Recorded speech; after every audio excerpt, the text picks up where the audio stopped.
नाम शेख मोहम्मद सोहेल। आज તમારું સ્વાગત છે પીટીસી YouTube ચેનલ પર। વિદ્યાર્થી મિત્રો, તમે અમારી ચેનલ પર નવા મિત્રો છો, સૌથી પહેલા અમારી ચેનલને સબસ્ક્રાઇબ કરો અને બાજુમાં આપેલ બેલ આઇકોનને પ્રેસ કરો જેથી અમારી વિડિયો તમને સૌથી પહેલા મળે। આજે આપણે ધોરણ 10 વિષય ગણિત પ્રકરણ નંબર 6 ત્રિકોણ। ત્રિકોણ આપણે ધોરણ 9 માં પણ શીખી ગયા છે કે ત્રિકોણ એ ત્રણ બાજુઓ, એક સરખી બાજુઓ અથવા તો સમરૂપ બાજુઓમાંથી બંધ આકૃતિ દ્વારા બનતી આકૃતિ, જે બંધ આકૃતિ બને છે તેને આપણે ત્રિકોણ કહેતા હતા। હવે ત્રિકોણની આપણે ત્રણ બાજુઓ જોઈ ગયા હતા, ત્રણ શિરોબિંદુ, ત્રણ ખૂણાઓ, બરાબર। હવે ત્રિકોણમાં પણ ઘણા જાતના કે સમબાજુ, સમદ્વિ બાજુ અથવા વિષમ બાજુ ત્રિકોણ। વિદ્યાર્થી મિત્રો, આપણે અહીંયા જે ધોરણ 10 માં જે ત્રિકોણ છે તેની અંદર ત્રિકોણની સમરૂપતા વિશે ભણવાનું છે।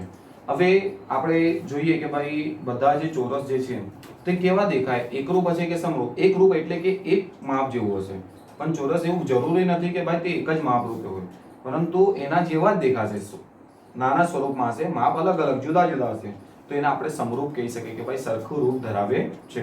તેવી રીતે વર્તુળ તમે જો, તમે નાનું દોરો કે મોટું દોરો, એક માપના નહીં હોઈ શકે, અલગ અલગ માપના હોઈ શકે, તો વર્તુળ પણ આપણા માટે સમરૂપ થયા। સમબાજુ જે ત્રિકોણ છે તે દરેક જગ્યા પર સમબાજુ ત્રિકોણ સરખો જ દેખાશે, એટલે કે તે સમરૂપ હશે, એકરૂપ ન હશે। હવે એકરૂપ ન હોય તેવી કઈ આકૃતિ હોય તો આપણી પાસે સમબાજુ અથવા કાટકોણ ત્રિકોણ અથવા સમદ્વિ બાજુ અને કાટકોણ ત્રિકોણ એ પણ તમે લઈ શકો છો વિદ્યાર્થી મિત્રો। તો હવે આપણી પાસે એક વસ્તુ એ આવી કે ભાઈ ત્રિકોણ સમરૂપ છે કે નહીં તે ચકાસવાનું, ત્યારબાદ ત્રિકોણના સમરૂપતાનો આપણે પ્રમેય પણ કરવાના છે આજે, જે ખૂબ જ અગત્યનો છે। અત્યારે 2020 માં એટલે કે 2021 ની જે પરીક્ષાઓ છે શાયદ એમાં ન સિલેબસમાં હોય, પરંતુ જે ત્યારબાદની જે બોર્ડની એક્ઝામ આવશે તેમાં ઘણું અગત્યનું છે અને તે સમજવા જેવું છે, એ છોડાય એવું કન્સેપ્ટ નથી। ત્યારબાદ આપણે સ્વાધ્યાય 6.1 ના પ્રશ્ન નંબર 3 ની અંદર કે ભાઈ નીચે જે ચતુષ્કોણ આપેલા છે તે સમરૂપ છે કે નહીં, તો આપેલ જે આકૃતિ છે તે આપણે અહીંયા જોઈએ કે ભાઈ ચતુષ્કોણ ABCD અને ચતુષ્કોણ PQRS જે છે તેમાં બાજુઓ સમરૂપ છે પરંતુ ખૂણાઓ સમરૂપ નથી। કેવી રીતે કે ખૂણાઓ અહીંયા છે તે 90-90 ડિગ્રી છે, એટલે કે સમરૂપ હોવા માટે બે રીઝન કે ભાઈ એની બાજુ પણ એ માપ જેવું દેખાતું હોવું જોઈએ અને પરંતુ એના ખૂણા પણ સરખા હોવા જોઈએ, એટલે કે સમાન હોવા જોઈએ। તો આપણે અહીંયા લખવાનું કે આપેલ આકૃતિ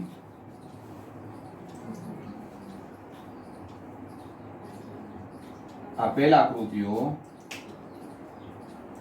સમરૂપ નથી, કારણ કે બાજુઓ સમપ્રમાણમાં છે પરંતુ ખૂણાઓ સમાન નથી, બરાબર છે। ત્યારબાદ જે અગત્યનું જે આપણો પ્રમેય જે છે તે 6.1 કે સમપ્રમાણતાનો પ્રમેય એ પૂછાય છે, પરંતુ અત્યારે 2021 માં ગવર્નમેન્ટે એ વસ્તુ ના પાડે છે કે એ પૂછાશે નહીં, પરંતુ એ સમજણ માટે ઘણું અગત્યનું છે કે જો ત્રિકોણની કોઈ એક બાજુને સમાંતર દોરેલી જે રેખા છે, તમને આકૃતિ સમજાવતો જાઉં પ્રમેયની, કે જો ત્રિકોણની કોઈ એક બાજુને સમાંતર દોરેલી રેખા બાકીની બે બાજુને બે ભિન્ન બિંદુઓમાં છેદે, એટલે કે જે આ રેખા દોરેલી છે તે એક બાજુને સમાંતર છે અને બે બાજુઓને કઈ બિંદુમાં જે છેદે છે તેની વાત કરી છે કે ભિન્ન બિંદુઓમાં છેદો તો તે બાજુઓ પર બનતા રેખાખંડો, એટલે કે બનતા રેખાખંડ એક DM છે અને એક NE છે, તે બાજુના સમપ્રમાણમાં વિભાજન કરે છે તેમ કહેવાય। હવે જે આ પ્રમેય છે તમને પૂછાય કે ભાઈ ત્રિકોણની સમપ્રમાણતાનો પ્રમેય, તો આપણે અહીંયાથી સાબિતી સ્ટાર્ટ કરીએ કે અહીં ત્રિકોણ ABC ની જે બાજુઓ છે તે BC ને સમાંતર રેખાખંડ CD રેખાખંડ DE આવેલ છે અને બે બાજુઓ AB અને AC, એટલે કે આ બાજુ AB અને AC તે અનુક્રમે કયા બિંદુમાં છેદે છે, તો એક D છે અને એક A છે।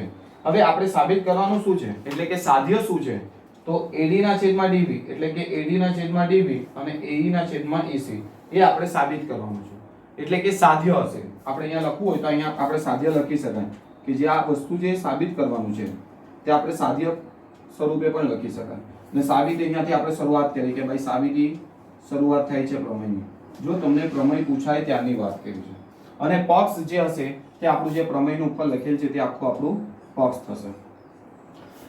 ત્યારબાદ આપણે શરૂઆત કરીએ કે BE અને CD, એટલે કે BE અને CD તે જોડતા રેખાખંડ DM લંબ AC, એટલે કે DM જે છે તે AC નો લંબ છે અને જે EN છે તે AB નો લંબ બને છે। તમે અહીંયા આકૃતિમાં જોઈ શકો કે જે BE અને જે CD છે તે રેખાખંડ DM તે AC નો લંબ બને છે અને EN જે છે તે રેખાખંડ AB નો લંબ બને છે. ત્રિકોણનું ક્ષેત્રફળ 1/2 પાયો ગુણ્યા વેધ એ અગાઉના ધોરણમાં પણ આપણે શીખી ગયા છે. હવે આપણે ત્રિકોણ ADE ની વાત કરીએ. ADE એટલે કે પાયો કયો હશે તો AD હશે અને જે વેધ છે તે EN છે. બરાબર છે. તે જ રીતે જો ત્રિકોણ BDE ની વાત કરીએ આપણે તો DB જે છે બરાબર DB એ આપણો પાયો હશે અને EN જે છે તે આપણો વેધ હશે. તમે અહીંયા જોઈ શકો. તે જ રીતે આપણે ત્રિકોણ ADE ની બીજી બાજુ લઈએ તો AE આપણો શું થશે પાયો થશે અને DM જે છે આપણો વેધ થશે. અને ત્રિકોણ DEC તમે CED લખો તો પણ ચાલશે. તો આપણે DEC લખીએ તો DEC બરાબર 1/2 EC એટલે પાયો અને DM છે તે આપણો વેધ થશે. હવે ત્યારબાદ ત્રિકોણ ADE નું ક્ષેત્રફળ ના છેદમાં ત્રિકોણ BDE નું ક્ષેત્રફળ જે આપણે પહેલા કહ્યું તે તો 1/2 ગુણ્યા પાયો ગુણ્યા વેધ એટલે પાયો કેટલો છે AD, વેધ કેટલો છે EN. તે જ રીતે અહીંયા DB ગુણ્યા EN તો EN કેન્સલ થાય 1/2 પણ કેન્સલ થાય તો બચ્યું શું આપણી પાસે માત્ર ને માત્ર AD ના છેદમાં DB બચ્યું. તે આપણું બન્યું સમીકરણ નંબર 1. જે રીતે સમીકરણ નંબર 1 આપણને મળ્યું તે જ રીતે આપણે બીજી વખતે એટલે કે બીજી તરફ જે ફાઇન્ડ આઉટ કર્યું કે ત્રિકોણ ADE બરાબર ADE નું ક્ષેત્રફળ છે 1/2 AE ગુણ્યા DM. ત્યારબાદ ત્રિકોણ DEC એટલે કે આપણે અહીંયા જે ફાઇન્ડ આઉટ કર્યું તે તો આપણે અહીંયા આગળ ત્રિકોણ લખીએ તો પણ કશો વાંધો નથી. 1/2 EC ગુણ્યા DM એટલે કે 1/2 કેન્સલ થયા DM એટલે બચ્યું શું AE/EC. એ આપણું બન્યું સમીકરણ નંબર 2.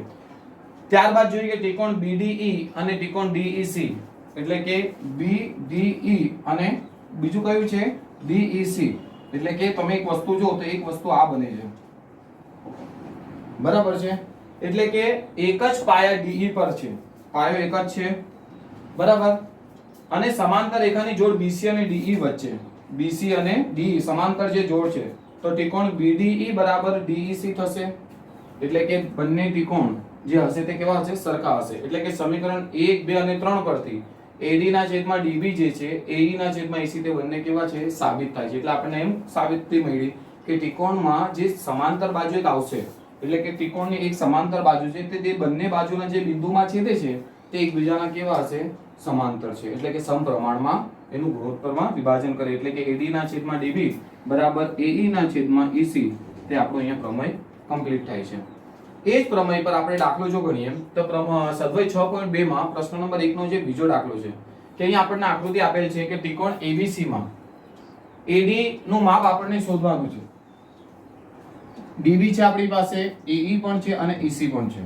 વિદ્યાર્થી મિત્રો આપણી પાસે ત્રણ બાજુના માપ છે તો જે સમપ્રમાણતાના પ્રમેય પરથી આપણે જે સૂત્ર શોધ્યું AD/DB જોઈ લો AD/DB અને AE/EC તે સૂત્ર પ્રમાણે તો આપણે અહીંયા લખવાનું દાખલાની શરૂઆત કરીએ કે પ્રમેય 6.1 મુજબ 6.1 મુજબ તો 6.1 મુજબ સમપ્રમાણતાનું પ્રમેય કયો હશે ત્રિકોણનું તો AD/BD બરાબર AE/EC બરાબર ને અથવા તો તમે અહીંયા DB લખશો તો પણ ચાલશે. ચલો માટે AD આપણી પાસે ફાઇન્ડ આઉટ કરવાનું છે. DB કેટલા છે તો 7.2 આકૃતિમાં દર્શાવેલા છે માપ. AE એટલે કે 1.8 અને છેદમાં છે તે 5.4 EC. હવે એ જ વસ્તુને આપણે AD બરાબર હવે આ જે 7.5 ભાગાકારમાં જે પેલી સાઈડ બરાબરની જાય તો ગુણાકાર થાય એટલે કે 1.8 ગુણ્યા 7.2 છેદમાં 5.4. હવે આપણે સાદુરૂપ આપવાનું છે તો સાદુરૂપ કેવી રીતે આપશો કે 1/8 જે 1.8 છે અને જે 7.2 છે તેને દશાંશ છોડતા તે 10 નીચે જશે અને જે 5.4 એટલે કે 5.4 છે એનું 10 જે છે છેદનો છેદ ઉપર છે એટલે કે કેન્સલ આઉટ થયો અને 18 તારીખ કેટલા થાય છે 54.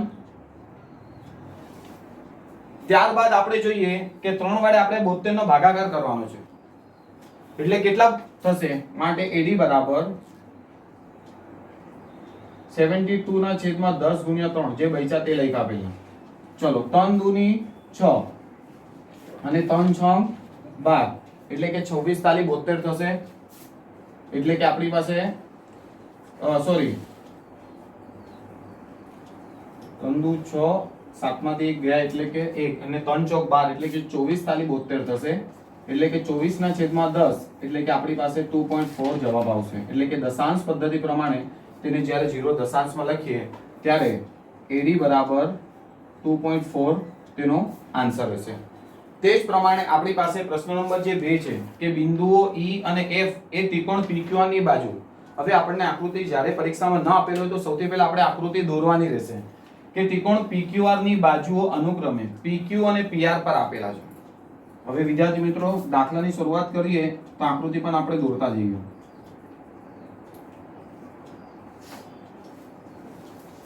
ચલો, ત્રિકોણ PQR ની બાજુઓ કઈ લીધેલી છે અનુક્રમે PQ અને PR, બરાબર. તેમાં બિંદુઓ E અને F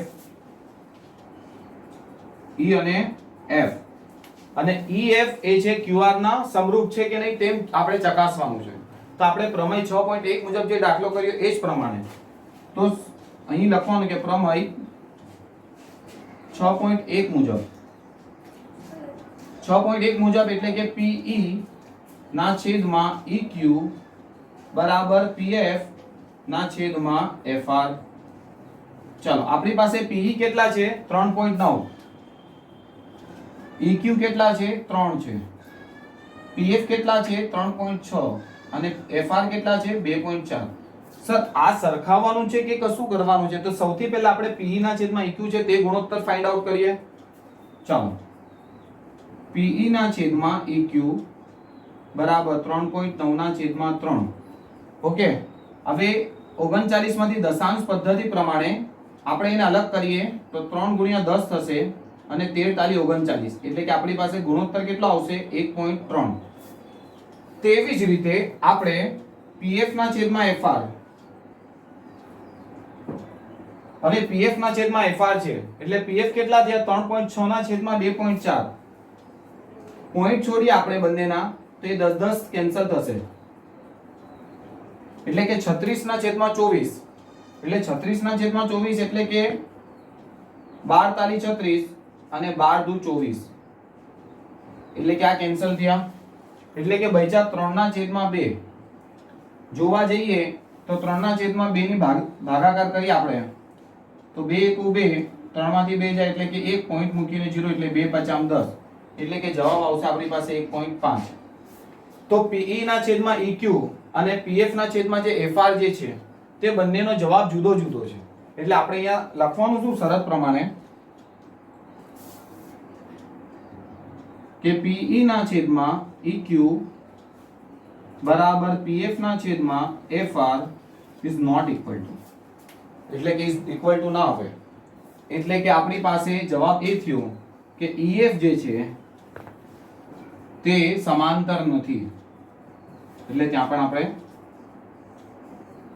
બોક્સ બનાવવાનું. હવે સ્વાધ્યાય 6.2 નો પ્રશ્ન નંબર બીજાનો ત્રીજો દાખલો છે કે PQ આપણે આકૃતિમાં અહીંયા બતાવેલ છે કે PQ જે છે તે 1.28 સેન્ટીમીટર છે, PR જે છે તે 2.56 સેન્ટીમીટર છે, PE જે છે તે 0.18 સેન્ટીમીટર અને PF જે છે 0.36 સેન્ટીમીટર છે. હવે આપણે પાછું એ જ રૂલ્સ પ્રમાણે કે EF અને QR જે છે તે સમાંતર છે કે નહીં તેની ચકાસણી કરવાની છે. તો સૌથી પહેલા આપણે પ્રમેય 6.1 મુજબ PQ ના છેદમાં PR બરાબર PE ના છેદમાં PF. તો સૌથી પહેલા આપણે PQ ના છેદમાં PR ચકાસણી કરીએ કે PQ ના છેદમાં PR. ચલો, PQ કેટલા છે 1.28 અને PR જે છે તે 2.56 છે. હવે આપણે એને પોઈન્ટ ની સરખામણી કરીએ તો 128 ના છેદમાં 256 નીચે 100 128 ના અને 256 ના 100 ઉપર જશે, છેદનું છેદ અંશમાં જશે એટલે કે 100 અને 100 જે છે તે કેન્સલ થશે. ત્યારબાદ આપણે જોઈએ તો 128 દુ કેટલા થાય 256 એટલે કે 1 ના છેદમાં 2 એનો જવાબ આવશે. PQ ના છેદમાં જે PR છે તેની વાત કરી છે આપણે.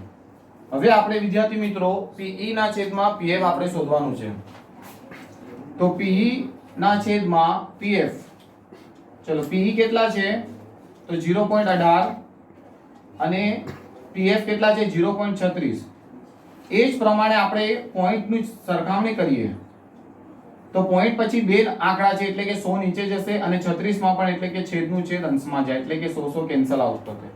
અને બીજું આપણે જોયું તે જ રીતે કે 18 દુની 36 એટલે કે પીએફ ના છેદમાં પીઈ ના છેદમાં પીએફ પણ જે છે તેનો જવાબ પણ કેવો આવે છે 1 ના છેદમાં 2 આવે છે. એનો મતલબ એ સાબિત થાય છે કે અહીં EF બરાબર EF સમાંતર છે QR. એટલે કે આ દાખલાની રકમ પ્રમાણે જે ત્રીજો દાખલો છે એ રકમ પ્રમાણે આપણે EF સમાંતર છે QR તે સાબિત કર્યું છે.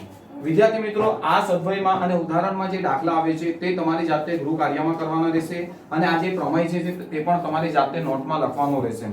વિદ્યાર્થી મિત્રો, આ ટોપિક પસંદ આવ્યો હોય તો લાઈક, કમેન્ટ અને શેર કરવાનું ભૂલતા નહીં. અને આ ટોપિકમાં કોઈ ડાઉટ અથવા તો કન્ફ્યુઝન હોય અથવા કોઈ પ્રશ્ન હોય તો મારા આપેલ WhatsApp નંબર પર તમે કોન્ટેક્ટ કરી શકો છો. આભાર.